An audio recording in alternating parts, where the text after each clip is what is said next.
Hello and welcome to my Summer TBR video. Since I'm filming this in like the middle of June, I've already read some books since the start of June, so I'm just gonna go through those first. So I read Binding 13. Hi, so it's future editing Bridget, and basically what happened is that I was really stupid, so I forgot to actually talk about each book and like what they're about. So instead of re-recording the whole video, I created these diagrams for each book, which you will see. They basically just have a few, like 4 points about what the book's about, and I'm gonna be doing a little voiceover, just to kind of like basically saying what I missed, and I hope it's not too boring. Okay, starting with Binding 13, I hope these voiceovers go well.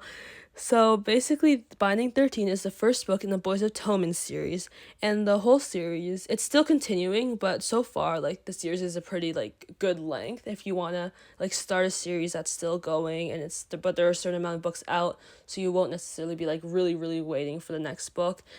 And each book in the series, they're pretty long. Like this book, according to Goodreads, is 789 pages, and the books follow this group of friends who are like high school age, and they attend a prestigious private school.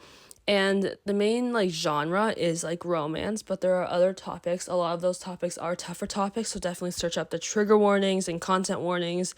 And it is a sports romance. The guys are doing rugby, and this is in Ireland, so we've got some accents, some slang, and I have read this, and I did find that there's a lot of dialogues, so it made it like easier and quicker to read. I listened to an audiobook of Butcher and Blackbird, but I don't have a physical copy.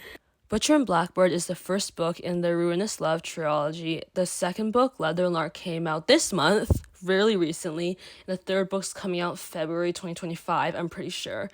So this is a serial killer romance, and it follows 2 serial killers, and it's so much fun, let me tell you. As someone who like read it, I give it 4 stars. It's just so much fun.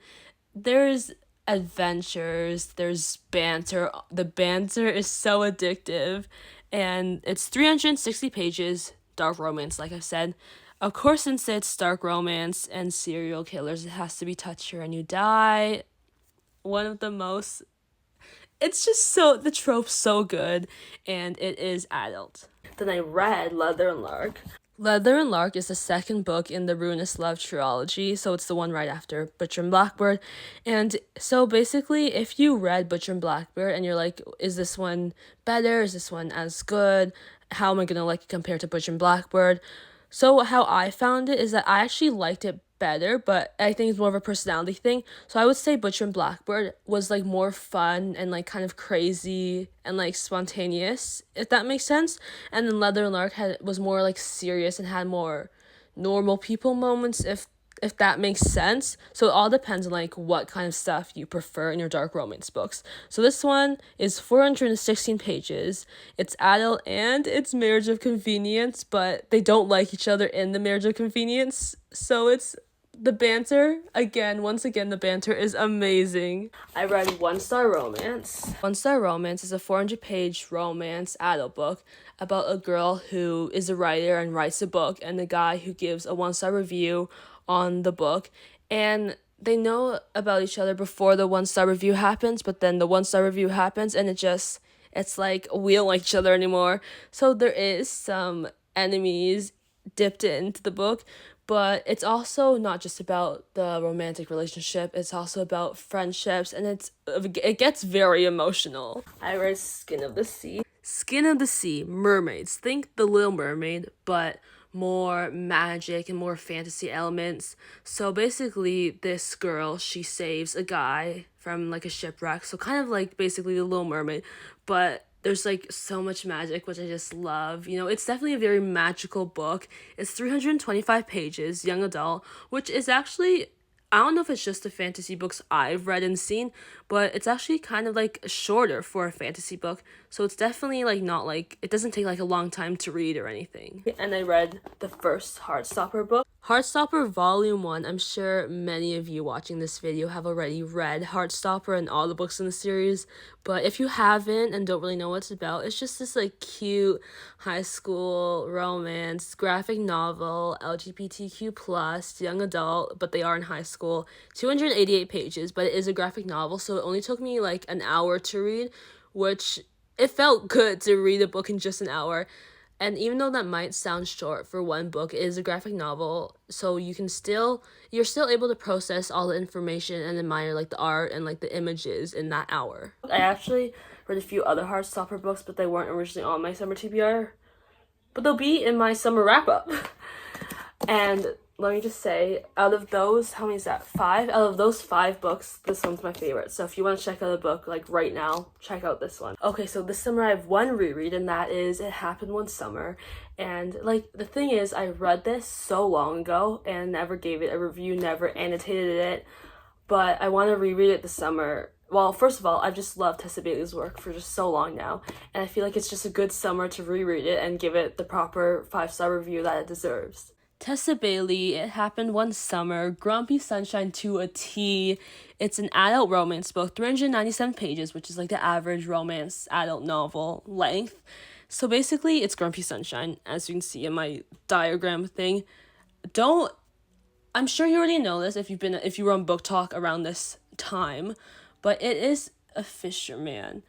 And I know how that might sound if you haven't like read the synopsis or read this book, but if there's one thing Tessa Bailey can do, it's make things that aren't stereotypically attractive and make them just the most attractive book boyfriends ever. So I lied, I'm actually rereading 2 books. The second book I'm rereading is The Hunger Games. This book, I'm pretty sure I just borrowed a copy from the library when I was like younger and read it. So I never had a physical copy, and then now I do, and I'm gonna reread it. The Hunger Games, Have You Even Been Living? If you have no idea what The Hunger Games are about, I'm just kidding. So The Hunger Games, sci-fi, it's teen sci-fi even though it says young adult on my diagram. It's in the same genre as like Divergent, The Maze Runner, that kind of sci-fi era. 374 pages like most of the books I'm reading this summer. It's post-apocalyptic, there's fighting involved. It's so exciting. It's star-crossed romance. They shouldn't be together. There's stuff pushing them apart. But of course, I mean, no spoilers. Maybe they don't end up together. But it's The Hunger Games. I mean, I'm sure you can find better explanations than my explanation on YouTube, on Instagram, on just Safari, Google. So maybe my explanation isn't the best, but, you know, I'm trying to keep things exciting. The books I'm most excited to read this summer are Fangirl Down by Tessa Bailey, because like I said, I just love Tessa Bailey's writing, and I have not yet read Fangirl Down. Tessa Bailey with a repeat in my Summer TBR. So this novel is called Fangirl Down, and it's the first book in the sports romance series. This is the only book that's out, and it's also Tessa Bailey's most recent novel that's out, and the second book is coming out really soon, I'm pretty sure. So this one is golf. I know how that might sound just like The Fisherman, but I have faith that Tessa Bailey will be able to make golf very attractive. So it's Grumpy Sunshine, which Tessa Bailey excels at. Adult romance, 269 pages, a good length, and I'm really excited for this one. Honey, because it like reminds the plot reminds me of Daisy Jones and the Six, and I love Daisy Jones and the Six, so I'm really excited to read Honey by Isabel Banta. Honey by Isabel Banta is a young adult fiction novel that's 336 pages, and it takes place in the late 1990s and early 2000s. Honey is basically a novel that's about like the celebrities growing up in the spotlight around that time. So it's like around the time of like Britney Spears, Christina Aguilera, like those type of people. And I just did see that it's supposed to like redefine narratives of those people a little bit. And then this one, every single person watching this is going to be so mad I haven't read this book yet. Beach Read by Emily Henry. And not only that, I know it's a crime, but I also just haven't read an Emily Henry book in general. There's nothing stopping me. I don't know why. I just haven't like got around to it. So I'm excited to read my first Emily Henry book, and it's obviously like a favorite of like readers everywhere, especially during the summer, so I'm excited for that. I'm sure this novel needs no introduction. Beach Read by Emily Henry, 400 pages, romance adult novel. It's opposite to Track, which I'm excited about. And I feel like Beach Read is probably the book on my whole summer TBR that gives off like the most summer vibes. So I might read this like when I'm on vacation or something, or on a beach, just to really soak it all in. I realized that I have a lot of blue books for the summer, which, like, to me, blue is kind of a summer color, but at the same time it isn't. But I have a few more blue books. Let's go through them. Things We Never Got Over by Lucy Score. Things We Never Got Over by Lucy Score. So I'm really excited for this one because I read By a Thread by Lucy Score and I gave it 5 stars. I love the characters and the writing. I think this one's supposed to be a little bit sad, so I'm kind of scared, but it's Grumpy Sunshine, which I feel like a lot of these are Grumpy Sunshine. Maybe it's just like a summer vibe trope. It's adult romance, 552 pages. Lucy Score's books are a little bit longer, but when I read By a Thread, it didn't feel like it was a long book, so I'm not like intimidated by the page numbers for Lucy Score books. Within These Wicked Walls. Within These Wicked Walls by Lauren Blackwood is a retelling of Jane Eyre. I hope I pronounced that right. And it's a young adult fantasy book. And apparently it's also kind of like a horror a little bit. Like it's a little bit scary. And then there's also a little bit of romance. And it's 336 pages. So this one's really interesting to me. And I have the Once Upon a Book Club subscription version of it. So I get to open little gifts along the way. Shatter Me. Shatter Me is a dystopia young adult 338-page novel. And this was also really popular on like BookTok, and you would think by the amount of time I've spent on BookTok I would know all of like the tropes and stuff, but I actually did not know that a love triangle was involved. So I hope it's written well because I'm very picky with love triangles for some reason, but I have faith, I have faith that it's written well. Before the Coffee Gets Cold. Before the Coffee Gets Cold. Okay, so this one, I keep wanting to say that I'm excited for this book, and I'm excited for this book, but I did choose my TBR, so obviously I'm excited for all of these books, but I don't know, there's something I think I've just wanted to read Before the Coffee Gets Cold for so long, and it's such like an appealing like length because it's only 213 pages, so it's like on the shorter side, but it's a adult fiction book, but it's also like magical realism, and I think there's like a little bit to do with like time travel in it by like drinking coffee or something, so it sounds really fun and it's not too long, so I'm excited to get to this one. And Icebreaker, although this one's like, it's like kind of blue but like white, but like also a little bit blue. If you know me, you know that I had to have at least one hockey romance in my summer TBR, so I chose Icebreaker, which is 448 pages. It's new adult romance, obviously, like I just said. It's a hockey player and a figure skater, and I'm pretty sure it takes place in college. So it's just like a nice hockey romance because it's what I'm used to. So if I get in a reading slump or something, I have something that will hopefully get me out of my reading slump. So I still have a good amount of books on my summer TBR, so I'm just going to quickly go through them. Little Woman. Okay, so kind of different from all the books I've mentioned, we have a classic, Little Woman. 449 pages, which is not too bad. Fiction, young adult, coming of age. I love the Little Woman story, but I haven't actually read the book yet, so I'm really excited for that. I don't know, I've really always like fallen in love with the Little Woman story about just like these sisters and them growing up, and truly like the coming of age story of the Little Woman. Nora Goes Off Script. For some reason, I've been enjoying a lot of like books that take place in the entertainment industry. So we have Nora Goes Off Script. So it's a 304-page romance adult novel. It's chick lit, so it's like fun, and it surrounds a screenwriter, and her love interest is an actor. So it seems like a really like fun book, kind of like Emily Henry books, and obviously this author is also well known. So I'm just excited to have like kind of like another light book to like feel the summer energy, the summer vibes.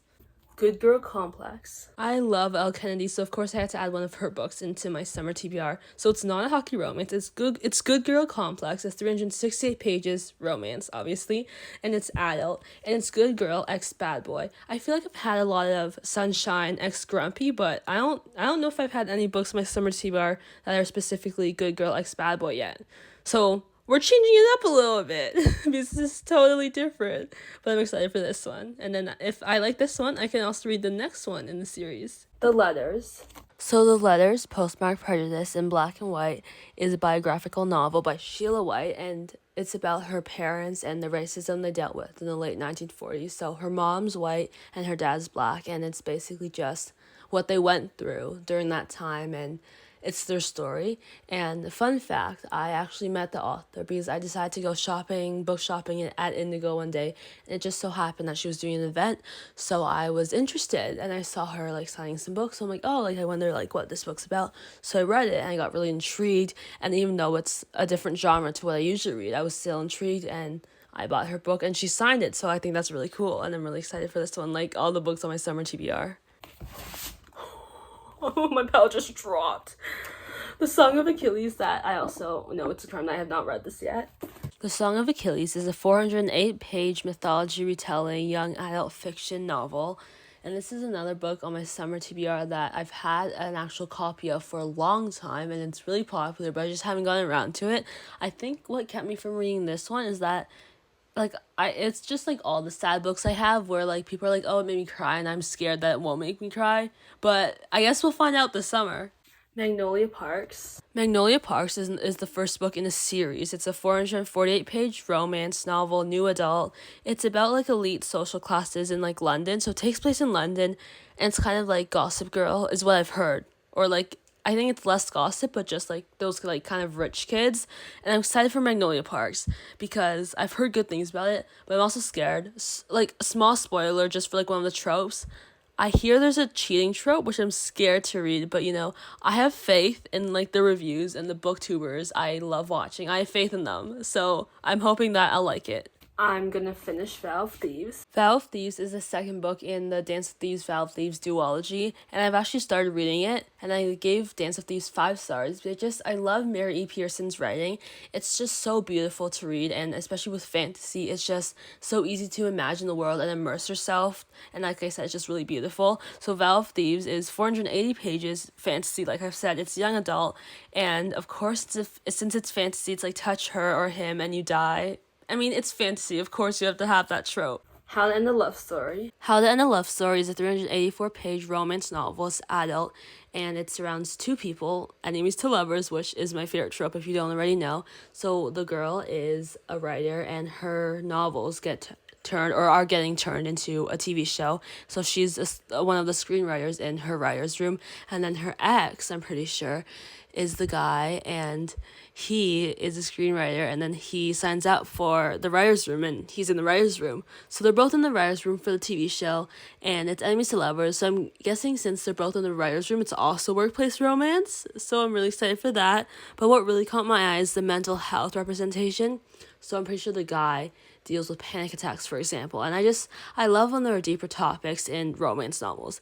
And they actually met Yulin Kwong because I went to the Tessa Bailey event and she was also there. So I got to talk to her a little bit, and we talked about just like hyperfixating on stuff, and she's just really nice, and I love talking to her. So yeah, I'm really excited for this one.